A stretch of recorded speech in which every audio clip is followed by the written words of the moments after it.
नुपुर शर्मा की ओर से दायर अर्जी पर सुप्रीम कोर्ट के जजों की तीखी टिप्पणियों के खिलाफ 117 लोगों ने खुला पत्र लिखा है। इन लोगों में 15 पूर्व जज, 77 पूर्व नौकरशाह और 25 पूर्व सैन्य अफसर शामिल हैं। इस पत्र में कहा गया है कि सुप्रीम कोर्ट के जजों ने टिप्पणियों के जरिए लक्ष्मण रेखा को लांघने का काम किया है। इसके अलावा पत्र में तत्काल इसमें सुधार के लिए कदम उठाने की भी मांग की गई है। पत्र में कहा गया है कि हम जागरूक नागरिक के तौर पर मानते हैं कि देश का लोकतंत्र तभी पूरी तरह से सुरक्षित रह सकता है जब देश के सभी संस्थान संविधान के दायरे में रहकर ही काम करें।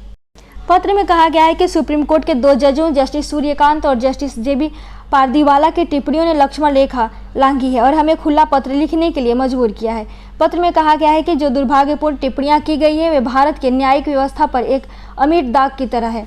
देश की कई हस्तियों की ओर से लिखे पत्र में कहा गया है कि न्यायपालिका के इतिहास में इस तरह की दुर्भाग्यपूर्ण टिप्पणियों का कोई दूसरा उदाहरण देखने को नहीं मिलता है।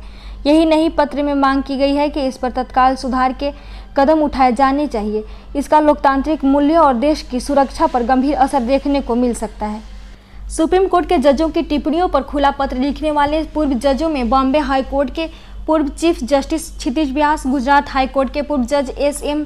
सोनी, राजस्थान उच्च न्यायालय के जज आर.एस. राठौर और प्रशांत अग्रवाल शामिल हैं। इसके अलावा दिल्ली हाई कोर्ट के पूर्व जज एस.एन. ढींगरा भी पत्र लिखने वाले जजों में से एक हैं।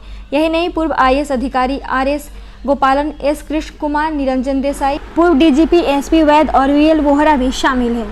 आपको बता दें कि 1 जुलाई को नुपुर शर्मा ने सुप्रीम कोर्ट का रुख किया था। नुपुर शर्मा की अर्जी में अपने खिलाफ अलग अलग राज्यों में दर्ज केसों को दिल्ली में ट्रांसफर करने की मांग वाली अर्जी सुप्रीम कोर्ट में दाखिल की गई थी। इस पर सुप्रीम कोर्ट ने उन्हें राहत तो नहीं दी थी, लेकिन तीखी टिप्पणियां करते हुए कहा था कि उनके बयान ने देश में आग लगा दी है। यही नहीं, अदालत की बेंच ने कहा था कि उदयपुर में हुआ हत्याकांड भी उनके बयान की ही देन था।